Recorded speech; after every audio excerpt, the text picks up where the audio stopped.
Arrivée en France en 2013, c'est à 18 ans qu'Alcidiana entre en seconde. Une fois son BTS assistante de gestion en poche, s'ensuit une longue période de déception pour la jeune femme à la recherche d'un emploi. J'ai essayé de me débrouiller toute seule, déjà.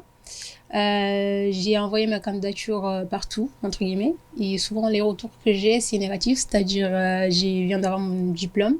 J'ai pas d'expérience. Donc, ils prennent pas sans expérience. Mais par rapport à l'expérience de stage, ça compte pas beaucoup niveau emploi.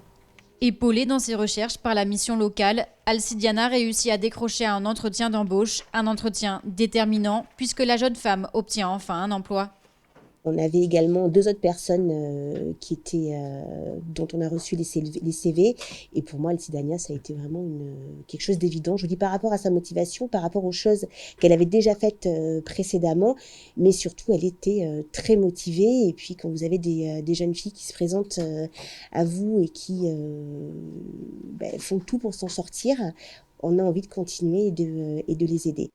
À la recherche d'un agent d'accueil, ce directeur a bénéficié du plan Un jeune, une solution pour le recrutement d'Alcidiana. Son contrat d'un an est financé à 65% par l'État, un contrat sur la voie de la pérennisation. On va pérenniser son poste dans la mesure où elle sera disponible. Effectivement, la personne qu'elle remplace est revenue, mais comme on a d'autres activités pour Gérald, Alcidania resterait sur ce poste d'accueil et Gérald basculerait plus sur l'encadrement technique. Depuis le début de l'opération, plus de 36 000 néo-aquitains ont profité des aides du plan Un jeune, une solution.